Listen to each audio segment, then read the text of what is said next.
Om Satchidanandarupaya Vishwotpattyadihetave Tapatraya Vinashaya Shri Krishnaya Vayam Numaha.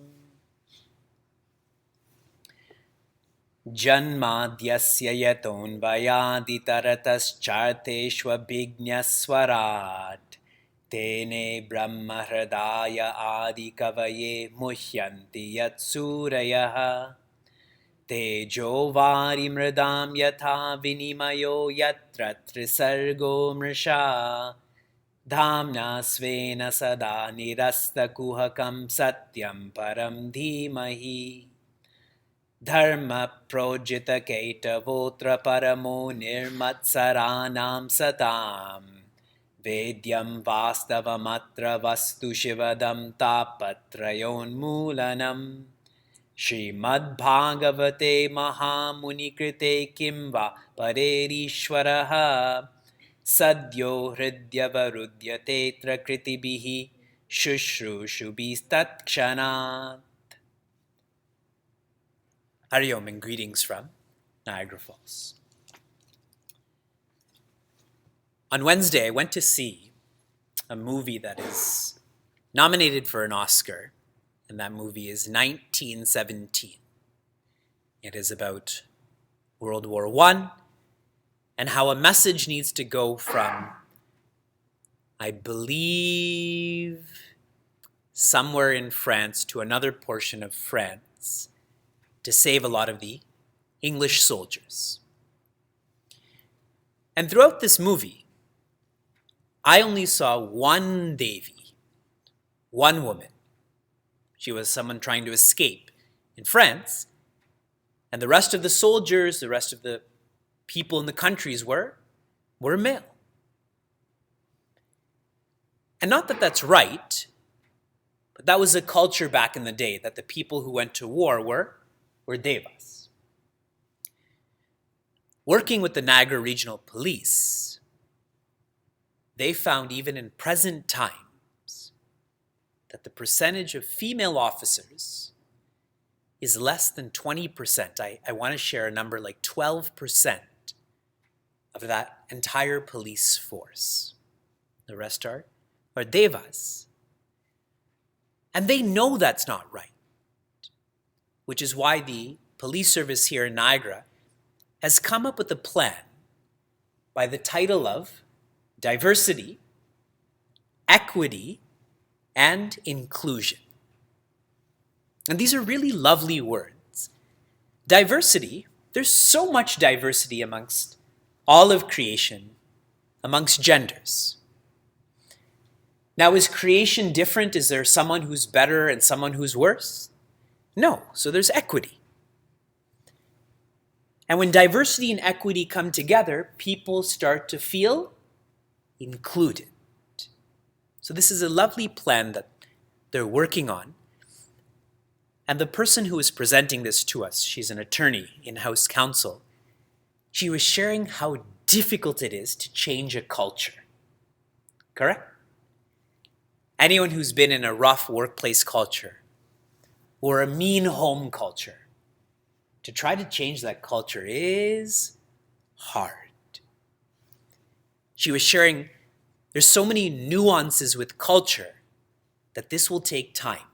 They have a 3-year plan on bringing this diversity, equity, inclusion together. Now that's with a culture and a local police force. Imagine the nuances that would be required for us to change our relationship with all of creation. Yes? That's very localized, but our whole lives in a macro perspective, I'm better than you, you're different than that person should struggle, this person's my friend. But this is what we're trying to do, is change our relationship with creation to change our relationship with consciousness. The idea of consciousness is very abstract to us. It's very outside of us. But to start to feel that this is us. These are why there are so many nuances in studying Srimad Bhagavatam to bring about that change. Skanda 1 and 2 is about a disciple and discipline. A disciple should practice discipline. Skanda 1 and 2. Towards what?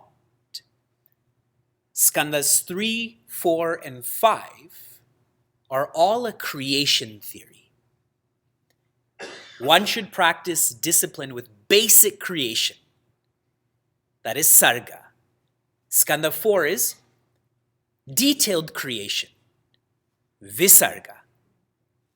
And Skanda 5 was creation relating to humans, to us. That is called sthana. And now in the 6th skanda, the focus is grace or poshana. To feel the presence in all of creation, whether it's human or detailed or basic, to feel the presence of the Creator. If we could feel the presence of the Creator even 1% more in our neighbor, in our car tires, we'd keep them inflated then, right? Even 1% more will change our lives forever. Grace sounds like the word gratitude. This whole, not chapter, but this whole section is encouraging us to be grateful, to practice gratitude for all that we've experienced. Basic, detailed, human. And one way we can do this in a most tactile way, especially all of us who are studying Srimad Bhagavatam, is to be grateful for the guidance of the Guru Shishya Parampara. To access Srimad Bhagavatam should bring a smile to our face. The Guru Shishya Parampara, the Shastra, to be grateful for that. Last class, we completed our exploration of Ajamila. And Ajamila, upon his near death, calls out to his youngest son Narayana, and with that he's given a second chance, and he makes use of that second chance and becomes close to the Narayana. How powerful japa is, how powerful satsang is. I was sharing with our London team, who haven't seen Vyasa in a long time, that Vyasa has developed this very interesting accent. It's this strong, heavy, boyish, farmer-like accent. Like, I don't know how to convey this to you. I would say, where are the clouds? He'll say, where are the clouds?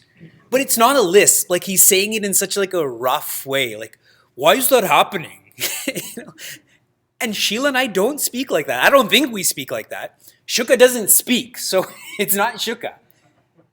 But that's what's happening at preschool. There must be some kids that are talking like that, and see how it's affecting his accent. That I call dussanga. But for all of us, satsanga, right? Do not underestimate this. I'm telling you life stories about this. We also explored last class about Narada, Rishi Narada. And everywhere he goes, what is he saying? Narayana, Narayana. And there's no bias there.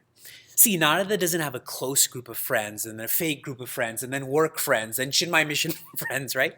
He says Narayana to everyone, whether they're young or they're old, they're married, they're not married.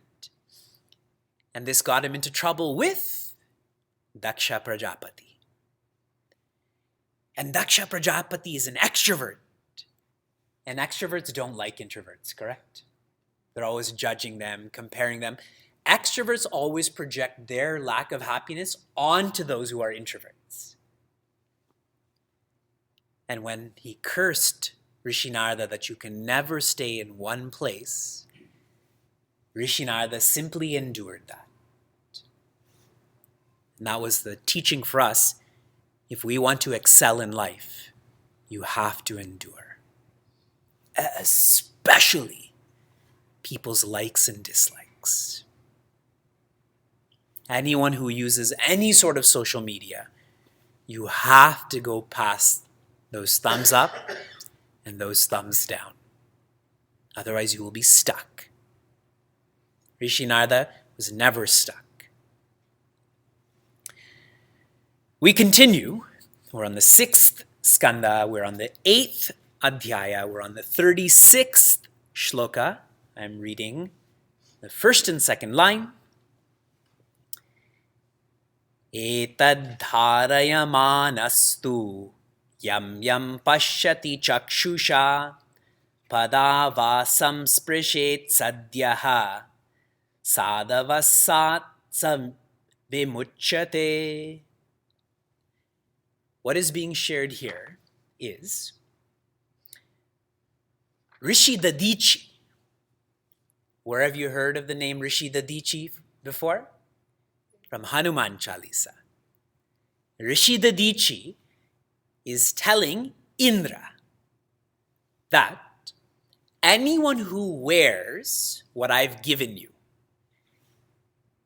and today I'm especially encouraging you to pay attention. I know you pay attention to every single word that I've been saying for 15 months. Today I'm going to share with you from Rishi Dadichi the secrets of the Narayana Kavacha.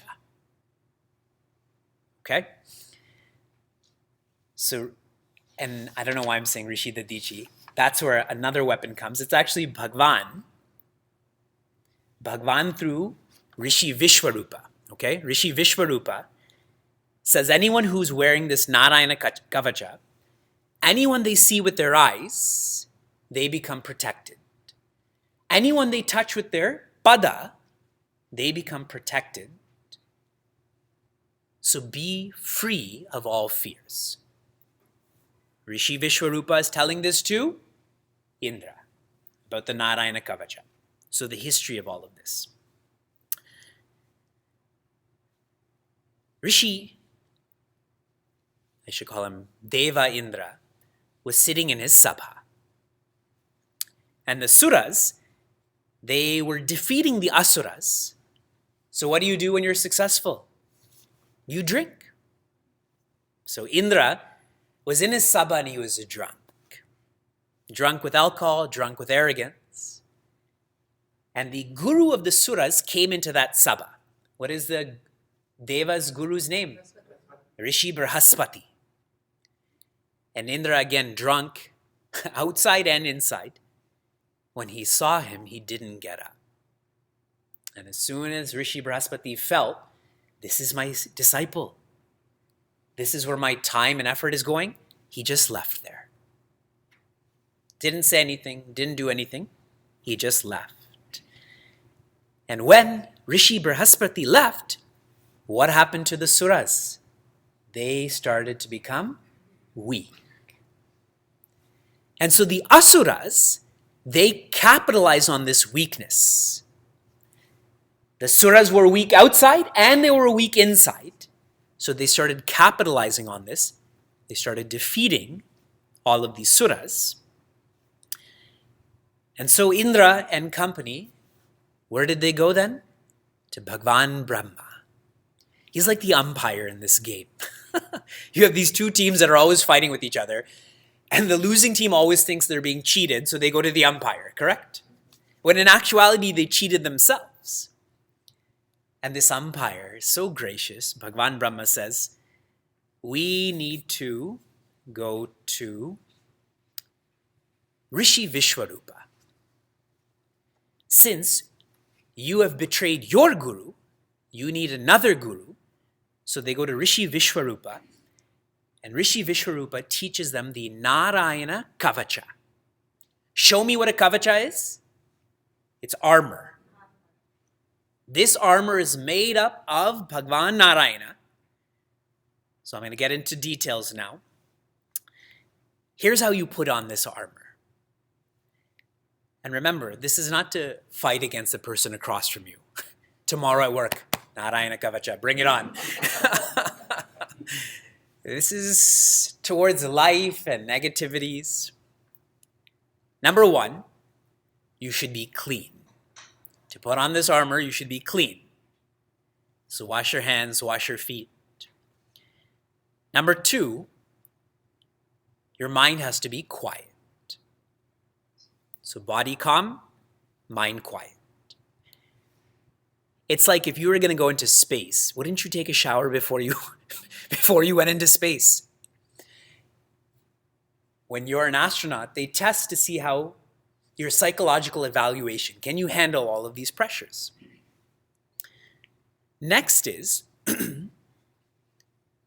the mantra Om Namo Narayanaya has 8 syllables. Om Namo Narayanaya. You have to say Om, the syllable Om, and touch particular body parts. So here's the order, okay? You start with the feet. So you would say Om. What is the first syllable?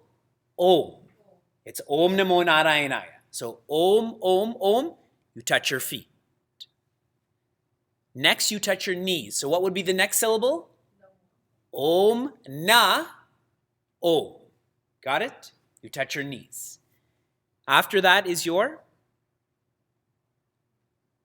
thighs, then stomach, then heart, chest, face, head. So now you've gone through with the 8 syllables, 8 parts of your body. So now your body is protected. This is called Anganyasa. After Anganyasa, what do we traditionally do? Karanyasa. Now that I'm protected, if there's going to be a fight, I have to be strong not just on the defense, but the offense. So now you install Bhagwan in your hands, but you use a different mantra. This mantra is Om Namo Bhagavate Vasudevaya. Om Namo Bhagavate Vasudevaya. How many syllables are here? 12. So you say Om, and now with your thumb, you touch the different parts of your fingers. So here's 12, correct? 1, 2, 3, 1, 2, 3, 1, 2, 3, 1, 2, 3. So you put this in your hands then. So Om, Om, Om. Om, Na, Om. Om, Mo, Om. So like that. And your hands then are strong when it comes to the offense. After this, there's one more mantra. And this mantra is Om Vishnave Namaha. What was the first mantra? Om Namo Narayanaya. Second? Good. Om Namo Bhagavate Vasudevaya. And the third? Om Vishnave Namaha. Say it again. With Om Vishnave Namaha, same idea is Om, the syllable Om. This is not so much about the protection of your body, which is defense, nor strengthening your hands, which is offense, but this is to make sure that you are thinking clearly. to make sure there's a synchronization between your body, mind, and intellect. Here you start by touching your heart, then head, then between your eyebrows, like where my tilak is. Then your hair, particularly the back of your hair. If you're bald, it doesn't matter. It's still where your hair should be. Then your eyes itself. After that, all of your joints. So if you can think of your major joints, all of your joints. And finally, when it comes to, if you counted, so heart, head, brows, hair, eyes, joints. Number 8, which is the Ma, Om Vishnave Nama. That is where you close your eyes and you meditate on Bhagavan Vishnu in your heart. That's why I said it's not about that which is external, it's internal. And here's the last part of the Narayana Kavacha. Everyone snap? Show me your snap. You have to say, Ma Astraya Pat. Ma, M-A-H, Astraya Pat. P-H-A-T, like slang, fat. You know, they say that person's so fat, but cool, P-H-A-T. So, Ma Astraya Pat. Can I hear that? And you have to snap in the 8 directions around you, and then the one direction above, and the one direction below. You have now been initiated into the Narayana Kavacha. So now if you put it on and the person next to you puts it on, you can see if it works. See whose Kavacha is stronger. See who actually chanted the mantra accurately. After all of this is put on outside and inside, there's a prayer to Bhagavan Narayana, not for us to protect ourselves, not for us to have to fight against someone, but for Bhagavan to do all of that.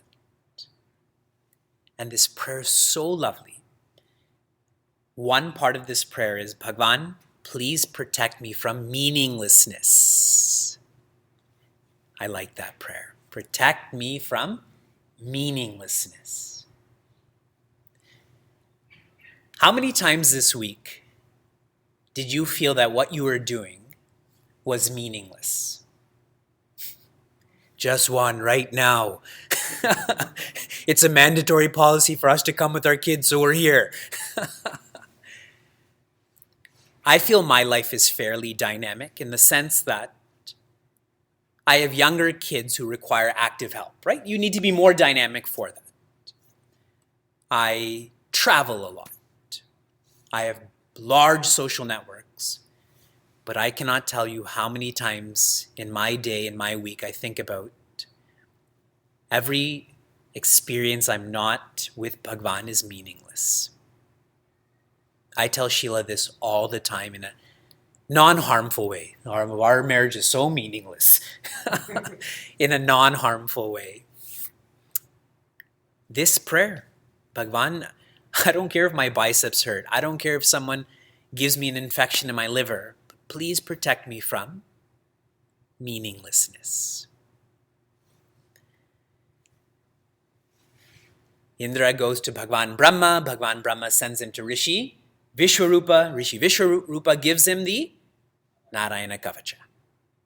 And with that, Indra and the Suras reclaim victory over the Asuras.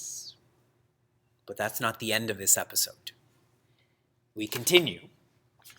We're on the 6th skanda, the 10th adhyaya, and this is the 6th shloka, lines 1 and 2. Nanu swartha paro loko na veda para sankatam yadi vedana yacheta neti naha yadishwaraha. Here is where Indra actually kills Rishi Vishwarupa. The same person who gave him that Narayana Kavacha, he kills him, murders him. How? Rishi Vishwarupa's parents are Twashta and Rachana. Twashta is a sura. Rachana is a asura. And every time Rishi Vishwarupa, he would engage in his yajna, so many of those oblations or offerings he would give towards the devas, because that's his father's side. But secretly, he obviously cared for his mother too. And so he would give one portion to the asuras. And Indra saw this and immediately cut his head off, killed him, murdered him. When Twashta found out that Indra had killed his son, he immediately set up a yajna to create a being to destroy Indra. And from this yajna came Vritra. Vritra. And this Vritra had sucked the life out of all of the suras again. They just go back and forth. Indra insults Rishi Brahaspati, the asuras win. The suras get Narayana Kavacha, the asuras lose. Now all of a sudden Indra has committed another mistake, so the asuras win. And this is where Vritra has sucked the life out of all of the beings. And in the grief of the suras, they went to Bhagavan Vishnu. And that's the point I want to highlight here is, you see, the suras have everything. They're like Americans. The typical American has everything that they need and want. But still, there's that experience of grief, and it shows that in that grief, they can't go to each other because each person is looking for more meaning. So they go to Bhagavan Vishnu. And here's where Bhagavan Vishnu sends them to Rishi Dadichi. Rishi Dadichi. Bhagavan Vishnu says, ask Rishi Dadichi for his bones. Now, if someone came to you, forget about asking you. Imagine someone told you, go ask that person for their bones. Number one, you wouldn't do it. But now imagine someone asked you for your bones. What would you do? This is what Rishi Dadichi says. He says, let me first tell you what this line is actually from the Suras, then I'll tell you what Rishi Dadichi says. The Devas say, anyone who struggles and suffers from swartha. What is the English word for swartha? Selfishness. Anyone who's selfish does not understand other people. Na loka. You agreed? Someone who's so self-absorbed doesn't even know there's someone beside them. Not only that, na veda. They do not understand para sangata. They cannot appreciate that others have challenges too. Others have problems too. What do you call this when you cannot appreciate that other people have problems? It's called apathy. Selfish people are apathetic. And so here, the suras are saying they are apathetic. The next line says, if they knew how much they have, they would never beg. Na yachet. Now that's a lot for us to think about. If we were really grateful, if we were tuned into this skanda and poshana, every time you go to Bhagavan Krishna, would you ask for anything? You would simply ask for, Bhagavan, please give me more opportunities to serve you, to love you. And that's what Rishi Dadichi says. He laughs when they ask him for his bones. That you're supposed to be the suras. It's laughable. Look what you're asking for. But he does say, and I'll read it to you in English because it's so great. those who do not strive to sacrifice this impermanent body out of one's love for living beings, that person will be looked down upon by inanimate objects. That person will be pitied by that chair there, by my kurta. That's what he says, that all of you are weak. Your selfishness is unbecoming of who you are. So this dialogue goes on, and he gives up his body. He knows that this body is to serve others, and with this body, with these bones, they make what is known as the Shata Parvana, that which is made with 100 joints, more commonly known as the Vajra. Shata Parvana, because it's made with the bones of Rishi Dadichi. And of course, they take this Vajra and they attack Vritra. And I'd shared with you that the most moving portion of all of Srimad Bhagavatam is this Asura's Prarthana, what Vritra says to Indra. And in Swami Tejomayan, in this commentary, you can read about this in more detail. I'm going to highlight the portion that meant the most to me. He says here, O Hari, he's looking at Indra. O Hari, may I be born in successive births as the servant of thy servants. Thy servants have thee as their sole support in life. Can you visualize the humility with which Vritra is saying this? He can defeat Indra, but he doesn't see Indra. Who does he see? Bhagwan. When someone we hate's in front of us, we don't even see them as humans, correct? We feel that there's an animal in front of us. But he sees Bhagwan and says, I'm going to die.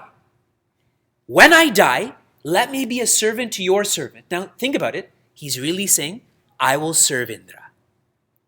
Indra is your servant. I will be the servant of your servant. Such humility.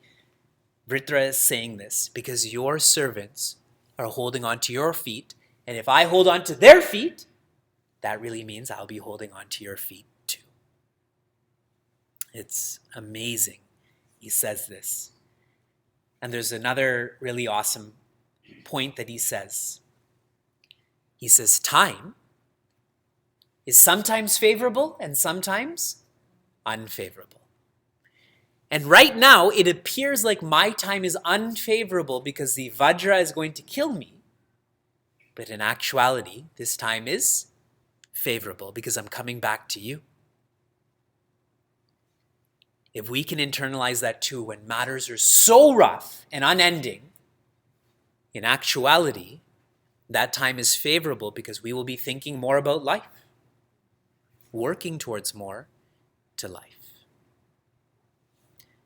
And with that, Indra kills Vritra with the Vajra. And that chapter ends. And the next chapter begins with Raja Parikshita asking, some chapters later, Raja Parikshita asking, this Vritra looked tamasic, had the nature of Rajas, yet was so devoted, more devoted than Indra. How is that possible? What is his origin? And that's what we'll explore next week. Oh.